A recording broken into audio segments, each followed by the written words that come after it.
अगला जो वर्ड हमारे साथ है दैट इज़ पेनिट्रेशन। पेनिट्रेशन का मतलब है अंदर घुसना, और पेनिट्रेशन हमारे साथ पार्ट ऑफ स्पीच में नाउन है। इसको सेंटेंस में यूज़ करते हैं। The bullet made a deep penetration into the wall. गोली दीवार में गहरा अंदर घुस कर गई।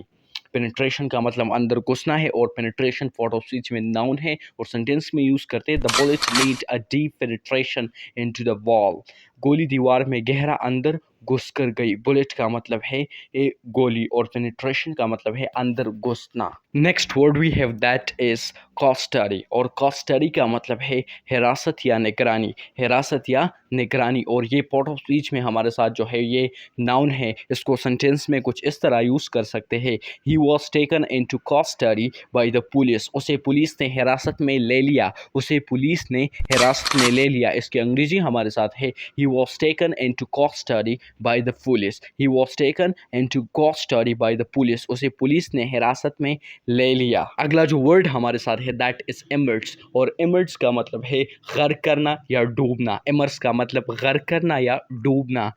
इसकी अंग्रेजी हमारे साथ है दैट इज इमर्स, और इमर्स पार्ट ऑफ स्पीच में बात करें दैट इज वर्ब। सेंटेंस में यूज़ करते हैं। She likes to immerse herself in books. वो ख़ुद को किताबों में गर्क करना पसंद करती है, मतलब वो किताबों की बहुत शौकीन है। That's why she likes to immerse herself in books. Next जो वर्ड हमारे साथ है दैट इज कैशियसली, और कैशियसली का मतलब है एहतियात से।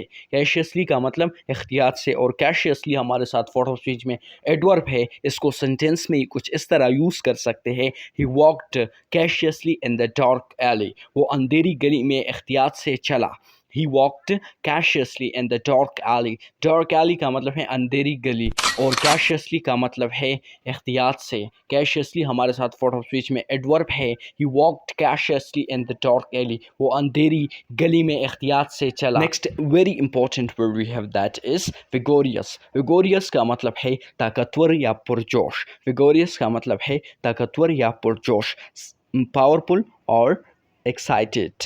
और विगोरियस हमारे साथ पार्ट ऑफ स्पीच में एडजेक्टिव है। इसको सेंटेंस में यूज़ करते हैं। She gave a vigorous speech at the meeting. उसने मीटिंग में एक पुरजोश तकरीर की। उसने मीटिंग में एक पुरजोश तकरीर की। विगोरियस स्पीच का मतलब है पुरजोश तकरीर। She gave a vigorous speech at the meeting. उसने मीटिंग में एक पुरजोश तकरीर की। विगोरियस का मतलब पुरजोश या ताकतवर है, और विगोरियस हमारे साथ पार्ट ऑफ स्पीच में एडजेक्टिव है। सेंटेंस की बात करें, she gave a vigorous speech at the meeting.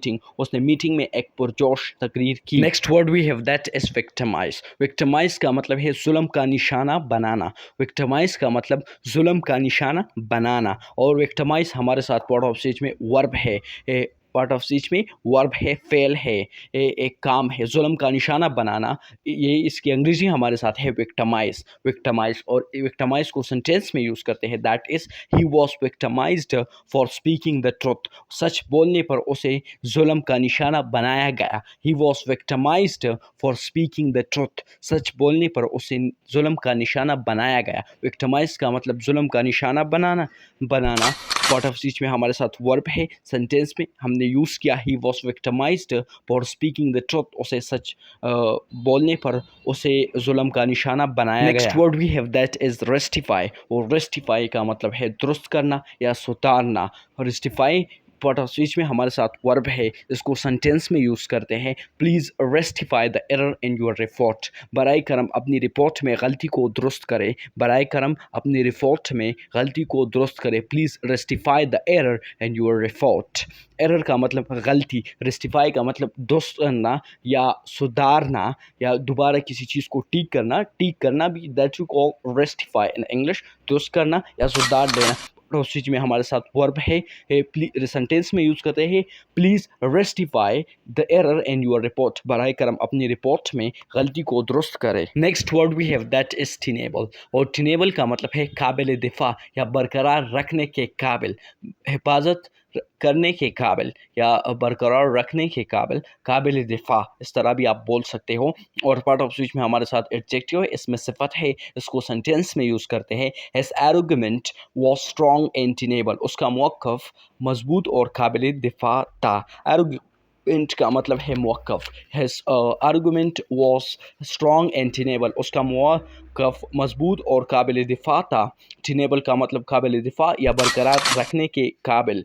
और पार्ट ऑफ स्पीच में हमारे साथ एडजेक्टिव है, सेंटेंस में यूज़ करते हैं। His argument was strong and tenable, उसका मौक़िफ़ मजबूत और काबिल दिफा था। Next word we have that is respire, और रिस्पायर का मतलब सांस लेना। रिस्पायर का मतलब सांस लेना, और रिस्पायर हमारे साथ वर्ड ऑफ स्पीच में वर्ब है, सेंटेंस में यूज़ करते हैं। Plants respire just like animals, पौधे भी जानवरों की तरह सांस लेते हैं। पौधे भी जानवरों की तरह सांस लेते हैं। Plants respire just like animals do, पौधे भी जानवरों की तरह सांस लेते हैं। इसके अंग्रेजी हमारे साथ है plants respire just like animals. Respire का मतलब सांस लेना है, और ये वर्ब है, सेंटेंस में हमने यूज़ किया। पौधे भी जानवरों की तरह सांस लेते हैं। Plants respire just like animals do. Next word we have that is vizard, और विजर्ड का मतलब है निकाब या चेहरा छुपाने वाला जो मास्क होता है, that we call in English wizard.